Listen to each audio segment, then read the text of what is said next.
Hello viewers, blessed to see you again. Puji Tuhan, saya telah ditunjukkan jalan yang lurus itu oleh Allah sendiri. Dan saya dibawa oleh Allah sendiri ke jalan yang lurus itu. Melalui mimpi saya berjumpa dengan Yesus Kristus yang kedua kali di tahun yang sama, yaitu 2003, saya sudah membuat videonya. Saya melihat Yesus Kristus berjalan, diterangi cahaya di atasnya, berjalan di jalan yang lurus itu. Mengapa saya tahu itu lurus? Karena saya melihat di sisi jalan itu ada seperti garis yang tegas yang berwarna putih, ya, jadi lurus ke depan. Jalannya berwarna keemasan. Saya melihat Yesus berjalan ke depan, dan saya yang waktu itu berada beberapa meter di belakang Yesus Kristus, melihat dari belakang Yesus berjalan itu, saya berdiri terdiam, ya. Lalu Yesus Kristus menoleh ke belakang dan tersenyum. Saya pun membalas dengan senyuman. Saya mau berjalan, kaki ini sudah mau maju, tapi ragu-ragu, ya. Karena Yesus melihat ke arah saya dengan senyuman, maka saya pun tergerak untuk berjalan mengikuti Yesus Kristus, ya, waktu itu.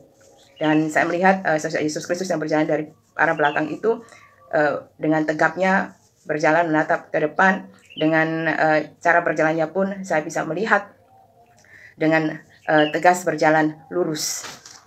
Tentu saja saya belum tahu ayat di Yohanes 14:6 itu, ya, yang mengatakan bahwa Yesus berkata kepadanya bahwa akulah jalan, kebenaran, dan hidup. Tak seorang pun datang kepada Bapa kalau tidak melalui aku. Nah, karena saya belum tahu ayat itu, jadi ya mimpi itu ya saya anggap sebuah mimpi, tapi mimpi yang sangat berkesan, memorable banget, karena saya bertemu sosok atau figur yang fenomenal, yang karena saya bukan orang Kristen waktu itu, jadinya ya mimpi itu memberikan kekuatan bagi saya secara jiwani, ya, spiritual. Selanjutnya saya membaca kitab suci, ya, sekedar membaca tanpa pendalaman. Karena ketika saya menjadi orang Kristen, saya langsung dikatakan langsung diuji iman saya melalui pernikahan saya. Meskipun secara harfiah ayat Yohanes 14 ayat 6 itu memang mudah dimengerti, ya. Karena di situ dikatakan bahwa Yesus Kristus itu adalah jalan, ya. Jalan berarti ya jelas itu jalan, kan. Jalan itu seseorang berjalan itu untuk menuju ke suatu tempat, kan. Lalu kebenaran berarti itu jalan yang benar, ya. Kemudian hidup. Nah, hidup berarti ya saya maknai secara awam bahwa ya yang menghidupkan itu saja.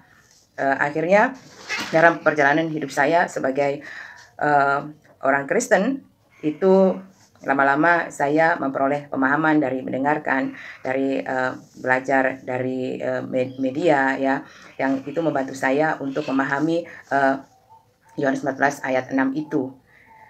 Memang sebelum saya menjadi Kristen, itu kan kami kan memang membaca ayat dalam kitab agama yang lama itu.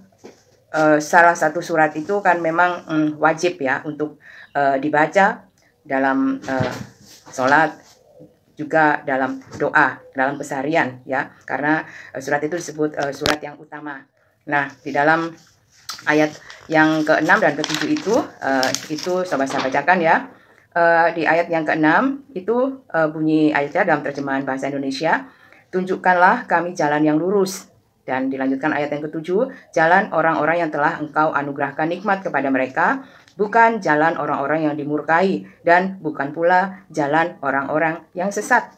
Nah, dari situ lalu saya dibawa dalam pergumulan hidup saya, kemudian saya dibawa untuk berjumpa dengan Yesus Kristus. Kemudian diberikan pengertian dalam pikiran saya untuk digerakkan untuk membaca kitab suci Kristen. Jadi dalam permohonan doa dalam ayat tadi itu agar umat ditunjukkan ke jalan yang lurus, itu saya tidak menyangka kan bahwa permohonan doa itu untuk mohon ditunjukkan jalan yang lurus itu ternyata ditunjukkan pada ayat dalam kitab suci Kristen, ya. Puji Tuhan. Jadi jawabannya itu ada di kitab suci Kristen, jalan yang lurus itu, ya. Lalu ternyata Yesus Kristus sendirilah jalan yang lurus itu, kan. Jadi jalan lurus menuju kemana? Ya, menuju kepada kebenaran. Allah Bapa, yaitu Allah yang sejati, Tuhan yang sejati, semesta, Allah semesta raya yang sejati itu, ya, yang memberikan keselamatan, dan keselamatan itu adalah hidup yang kekal, ya. Ternyata jadi hidup itu bukan hidup di dunia ini saja, tetapi ada hidup yang berkelanjutan sesudah tubuh kita sebagai manusia nanti sudah mati. Ternyata ada kehidupan yang sebagai tujuan yang akhir itu, yaitu hidup bersama, menyatu dengan Allah Bapa, dengan kebenaran sejati melalui Yesus Kristus itu. Jadi keselamatan untuk memperoleh hidup kekal itu hanya diperoleh dengan percaya, beriman, menyatu atau manunggal hidup dengan Yesus Kristus yang adalah kebenaran itu. Tidak perlu mencari kebenaran dengan membaca buku-buku lain atau ajaran-ajaran lain, karena Yesus Kristus sendiri adalah kebenaran itu, ya. Kemudian yaitu percaya bahwa Yesus Kristus adalah anak Allah yang maha tinggi, ya, yang kudus dari Allah. Jadi dengan mengikuti Yesus Kristus sebagai jalan yang lurus itu, saya bisa menjalani kehidupan fokus menjalani kehidupan yang maksudnya benar, lurus, tidak terombang-ambing dengan oleh banyaknya ajaran-ajaran spiritual yang ada di dunia ini, khususnya yang ada di Indonesia ini. Jadi begitu banyak ajaran-ajaran spiritual yang berbeda-beda yang bilang nanti tujuannya itu pada Tuhan semesta alam. Dari pengalaman-pengalaman saya dulu, ya, meskipun dulu dan mayoritas orang Indonesia kan memang memeluk agama Islam. Jadi mungkin tidak cukup bagi orang-orang Indonesia dengan berbagai macam budaya ini. Mereka juga masih mempelajari kepercayaan-kepercayaan lokal, dan itu begitu banyak sekali, ya. Saya sebagai juga lahir tumbuh di lingkungan orang Jawa juga, dan juga mengenal kultur atau budaya Chinese juga. Jadi, dan budaya yang plural itulah yang memang orang di dunia kan bilang semua agama baik, terus kepercayaan-kepercayaan itu juga menuju kepada pengenalan kepada Tuhan. Cuma bagi saya pribadi, pengenalan akan Tuhan yang benar itu memang bisa saya pahami dengan baik gitu, ya, melalui pengajaran Bapa, Putra, dan Roh Kudus itu. Jadi Tuhan yang maha tinggi, Tuhan yang maha kudus itu bisa dikenali, kita bisa dekat menjalin hubungan relasi yang lebih dekat melalui Yesus Kristus, Putra Allah ini. Puji Tuhan, semoga, dan ini juga ditegaskan lagi melalui iman para rasul, ya, dalam Kisah Para Rasul 4:12.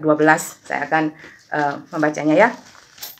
Dan keselamatan tidak ada di dalam siapapun juga selain di dalam Dia, yaitu Yesus Kristus. Sebab di bawah kolong langit ini tidak ada nama lain yang diberikan kepada manusia yang olehnya kita dapat diselamatkan. Puji Tuhan. Jadi yang selalu diingat adalah Yohanes 14 ayat 6 dan dilanjutkan dengan Kisah Para Rasul 4 ayat 12. Puji Tuhan. Semoga teman-teman yang belum menemukan jalan yang lurus dan masih berdoa agar ditunjukkan pada jalan yang lurus, jalan yang tidak sesat, jalan orang-orang yang tidak dimurkai oleh Allah itu adalah jalannya Yesus Kristus, dan Yesus Kristus sendiri itulah jalan yang lurus itu. Puji Tuhan, berbagai orang sudah percaya kepada Kristus dan berjalan di dalam Kristus untuk memperoleh keselamatan yang kekal. Tuhan Yesus memberkati semua umat manusia.